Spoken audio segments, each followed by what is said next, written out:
Hello, you are watching Shalom World News. I'm Rudy McLennan, coming to you from Glasgow, Scotland. Here are the latest headlines from around the world. A new Vatican document published on Tuesday outlines key topics for what is expected to be a wide-ranging conversation on Pope Francis's vision of a decentralized and listening church. That's ahead of a crucial October gathering on Synodality. The long-awaited document, known as the Instrumentum Laboris, for the upcoming 16th Ordinary General Assembly of the Synod of Bishops, marks the start of a new stage of the Synod on Synodality. The document draws on listening sessions already carried out at diocesan, national and continental levels. It also emphasises a desire for new institutional bodies to enable greater participation in decision-making by the wider Church. The text also outlines a synodal method of spirituality focused on listening to the Holy Spirit and discerning the signs of the times. The 50-page document was written by a committee of 22 people in April and in May and approved by Pope Francis.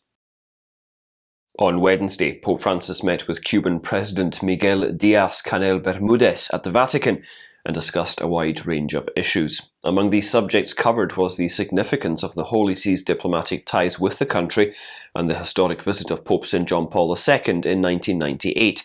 The Cuban president also met Italian President Sergio Mattarella and will take part in the summit for a new World Financial Pact in Paris on Wednesday.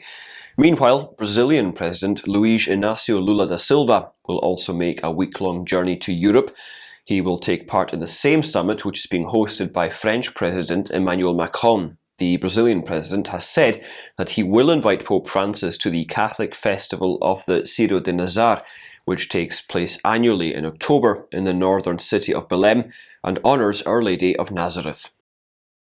Ahead of World Youth Day, the government of Portugal adopted a bill on Monday that includes the pardoning of sentences and an amnesty for young people between the ages of 16 and 30, provided they have not been convicted of serious crimes. The proposed bill calls for an amnesty of persons who have been found guilty of offences that carry fines of up to €1,000 and jail terms of up to 12 months. Additionally, all prison sentences of up to 8 years are pardoned for 1 year. These would apply to crimes committed by young people up until June the 19th this year. The proposed law aims to acknowledge Pope Francis's visit to Lisbon for World Youth Day in August. The Holy Father has repeatedly said that the processes of justice and incarceration must help people reintegrate into society. On Tuesday, pro-abortion groups filed a court motion to dismiss their lawsuit against Kentucky's abortion ban. Attorneys filed the present suit for the only 2 abortion clinics left in Kentucky when the state's ban on the procedure took effect following the reversal of Roe v. Wade in 2022. Republican State Attorney General Daniel Cameron's office has expressed support for the near-total abortion ban. Cameron said on Tuesday that his office will steadfastly defend the state's laws. During his visit to Beijing, United States Secretary of State Antony Blinken raised concerns about China's human rights violations in Xinjiang, Tibet and in Hong Kong. He highlighted the importance of maintaining open channels of communication across a range of issues, however. He also stressed that the United States would continue to use diplomacy to raise areas of concern as well as areas of potential cooperation. US State Department spokesperson Matthew Miller said in a statement on Monday that America will continue to work with its allies and partners to advance its vision for a world that is free, open and upholds what he termed the rules-based international order. He said that the two sides agreed to continue discussions on developing principles to guide the bilateral relationship as previously discussed by US President Joe Biden and Chinese President Xi Jinping. A cross that the late Pope Benedict XVI bequeathed to his home parish in his native Bavaria in Germany after his retirement in 2013 has been stolen from the church where it was on display. According to a statement from the State Criminal Police Office of Bavaria, the pectoral cross was taken from a display case on the wall of the Traunstein town church by unidentified assailants on Monday. Police said money was also stolen from the cash register in the church. Authorities are also asking people who saw suspicious persons near the Church of St. Oswald on Monday, or who can provide other clues, to come forward to help the inquiry. The Public Prosecutor's Office in Traunstein is leading the investigation. United Nations experts are warning that the Islamic State group is trying to expand its area of operations in Central Africa by providing funds to rebel groups in the region.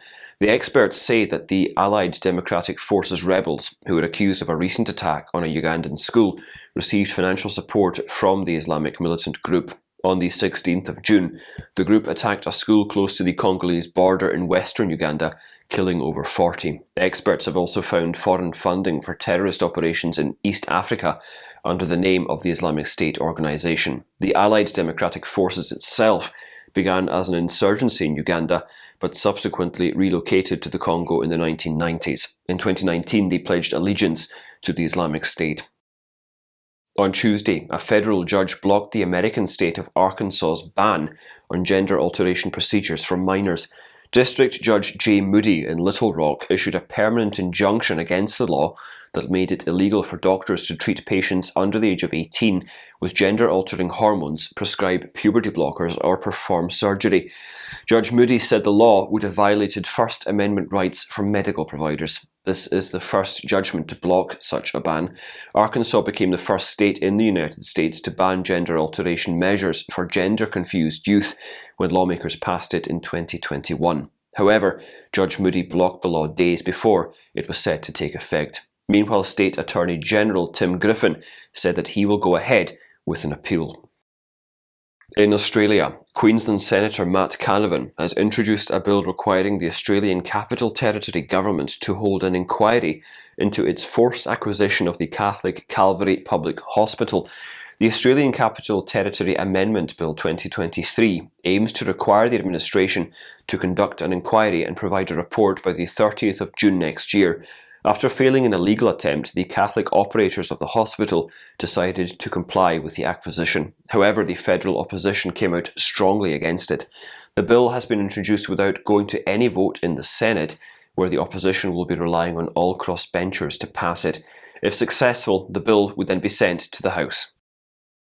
Humanitarian workers for the United Nations have appealed for assistance for the millions of people in the Democratic Republic of the Congo suffering from a severe hunger crisis due to ongoing conflict and displacement. According to the UN World Food Programme, 5.7 million people have been displaced in the eastern regions of North Kivu, South Kivu and Ituri since March last year. The situation has significantly deteriorated recently due to escalating hostilities between non-state armed groups and widespread population displacement. The organisation is having difficulties in providing vulnerable communities with life-saving aid. The latest reports by the United Nations indicate that 25.8 million people in Central Africa will face acute food insecurity in 2023, with 6.2 million people being internally displaced.